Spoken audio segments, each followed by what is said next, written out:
हर त्योहार एक संदेश लाता है। हर कथा में भक्ति का प्रकाश छिपा है। भक्ति नंदिता पर जानिए हर पर्व का गूढ़ रहस्य और अपनाइए भक्ति का सही मार्ग। राधे राधे सौभाग्यशाली श्रोतागणों, भक्ति नंदिता पर सुनिए वैशाख मास अध्याय 10। वीडियो में आगे बढ़ने से पहले मैं आप सभी को ये सूचना देना चाहती हूँ कि वैशाख मास के सभी अध्याय आप हमारी प्लेलिस्ट पर जाकर देख सकते हैं, जो कि मैंने डिस्क्रिप्शन बॉक्स में मेंशन किया हुआ है। अब बढ़ते हैं हम अपनी पावन कथा की ओर। मैथिली ने कहा, हे ब्राह्मण श्रेष्ठ, आपने दया करके इस पुनीत इतिहास को सुनाया है। अब आप अशून्य शयन व्रत धारण करने की संपूर्ण विधि सुनाने की कृपा करें। तब श्रुतिदेव जी बोले, हे नृपश्रेष्ठ, मैं तुम्हें इस व्रत का वही विधान सुनाता हूँ जो भगवान श्री हरि ने अपने श्रीमुख से किसी समय लक्ष्मी जी को सुनाया था। व्रती मनुष्य को चाहिए कि वह अपनी सामर्थ्य के अनुसार सोना चांदी की सुंदर मूर्ति बनवाए, उसे सुंदर वनमाला धारण कराए और पीताम्बर पहनाए, उसका विधि पूर्वक नित्य पूजन करे। भगवान की उस प्रतिमा का श्रावण शुक्ल द्वितीया के दिन से पूजन प्रारंभ करे और 4 मास तक करता रहे। 4 मास के उपरांत ब्राह्मण को ब्राह्मणी सहित भोजन कराए, शैया एवं वस्त्र आदि उत्तम वस्तुएं दान करे। उसके बाद मार्ग शीर्ष आदि मासों में पहले की तरह रक्त वर्ण भगवान श्री हरि की रुक्मणी सहित प्रतिमा बनवाए, उसका विधि पूर्वक पूजन करता रहे। इसी प्रकार चैत मास से अगले 4 मास तक भगवान श्री हरि का पूजन करे। भूमि पर शयन करे। आषाढ़ मास द्वितीया के दिन उद्यापन करे। भगवान श्री हरि की प्रसन्नता के लिए ओम नमो नारायण इस अष्टाक्षर मंत्र से हवन करें। मार्ग शीर्ष आदि मासों में पारायण में विष्णु गायत्री नारायण विद्महे मंत्र से हवन करें। चैत्रादि मासों के पारायण में पुरुष सूक्त के सहस्त्र शीर्ष मंत्र का हवन करें। पंचामृत, खीर, मालपुआ आदि का भोग लगाएं। लक्ष्मी नारायण की सोने या चांदी की प्रतिमा को स्नान कराएं और उसके सम्मुख खीर का भोग रखें। फिर ब्राह्मणों को भोजन कराएं, उन्हें वस्त्र और अलंकार दें। निरंतर 12 दिनों तक ब्राह्मणों को मालपुआ देता रहे। फिर उस प्रतिमा को श्रेष्ठ वस्त्र और अलंकारों से विभूषित कर उत्तम शैया सहित ब्राह्मणों को दान कर दे। दान करते समय इस प्रकार से भगवान की प्रार्थना करें, हे जनार्दन, जिस प्रकार से आपकी शैया लक्ष्मी जी से अशून्य है, उसी प्रकार हे मधुसूदन, इस शैया दान के द्वारा मेरी शैया भी अशून्य बनी रहे। इस प्रकार भगवान को प्रसन्न करने के उपरांत व्रती को चाहिए कि वह भगवान का भोग लगाकर स्वयं भी भोजन ग्रहण करे। इस व्रत को पुरुष, सौभाग्यवती स्त्री, विधवा, अशून्य शयन के लिए धारण करे। जो भी प्राणी मोक्ष की कामना करता हो से यह व्रत अवश्य रखना चाहिए।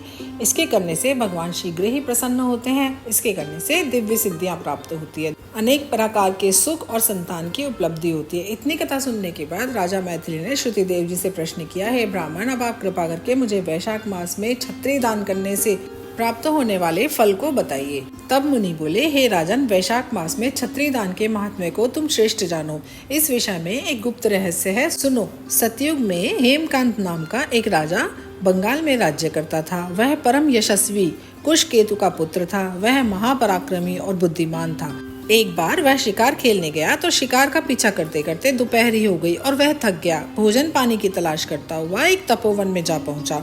उस तपोवन में परम वैष्णव शतर्ची नामक ऋषि समाधि लगाए हुए बैठे थे। राजा के पहुंचने का उन्हें पता न चल पाया। उस समय अपना उचित सम्मान होता हुआ न देखकर राजा क्रोधित हो गया। वह मुनि को मारने के लिए उद्यत हो गया। उस समय मुनि के एक सहस्त्र शिष्यों ने उसे रोका। राजा भूख प्यास से व्याकुल हो रहा था, अतः उसने शिष्य से कहा, ब्राह्मणों, मैं बहुत थक गया हूँ और भूखा प्यासा हूँ, तुम लोग मेरा आतिथ्य सत्कार करो। यह सुनकर उन शिष्यों ने नम्रता से कहा, हे राजन, हम अपने गुरु की आज्ञा के बिना क्या कर सकते हैं। उस समय राजा का क्रोध और उग्र हो गया। उसने धनुष बाण लेकर ऋषि कुमारों का वध करने के लिए तीक्ष्ण बाण छोड़े। वे जान बचाने की इच्छा से भागने लगे। फिर भी 300 शिष्य मारे गए।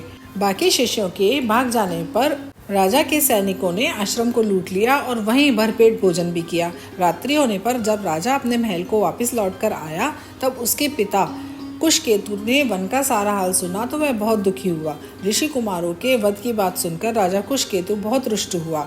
उसने उसे राज्य से निकाल दिया। पिता के द्वारा निष्कासित होकर राजा हेमकांत जंगल में मारा मारा फिरने लगा। 300 ऋषि कुमारों की ब्रह्म हत्या उसे निरंतर सताने लगी। वह वन में विचरण करता और शिकार मारकर अपना पेट भरता था। इसी प्रकार उसे जंगल में रहते हुए 28 वर्ष व्यतीत हो गए, परंतु एक पल भी उसे चैन प्राप्त न हो सका। दैववशात वैशाख मास में एक दिन दोपहर को उस वन में त्रित नामक महामुनि जा रहे थे। तेज धूप के कारण वो बेहोश होकर गिर पड़े। हेमकांत ने जब मुनि की इस दशा को देखा तो उन्हें दया आ गई। उसने ताड़ के पत्तों की छतरी बनाई, उसे मुनि के सिर पर लगाकर उनकी धूप से रक्षा की, उन्हें जल पिलाया, जल के छींटे मारे। इस प्रकार मुनि को होश आ गया। फिर उसी छतरी को लगाकर मुनि पास की बस्ती में चले गए। उस छतरी दान के कारण हेमकांत की ब्रह्म हत्याओं का पाप नष्ट हो गया। ब्रह्म हत्याओं का पाप नष्ट हो जाने पर हेमकांत को बहुत आश्चर्य हुआ और सोचने लगा यह सब कैसे हो गया। तभी देववशात हेमकांत को संग्रहणी का रोग हो गया, जिसके कारण उसे बहुत कष्ट हुआ।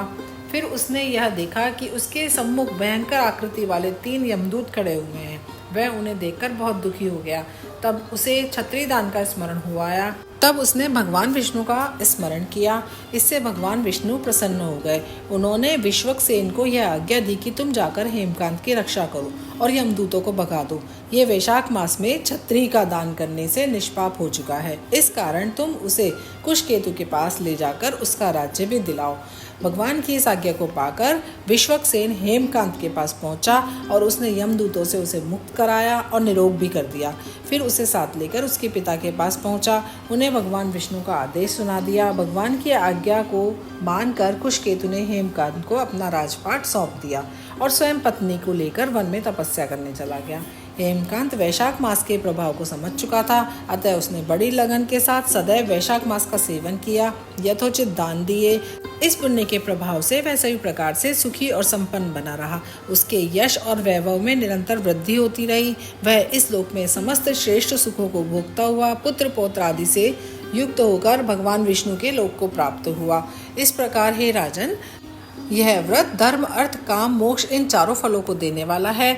यह वैशाख मास सचमुच ही अति श्रेष्ठ फल देने वाला है।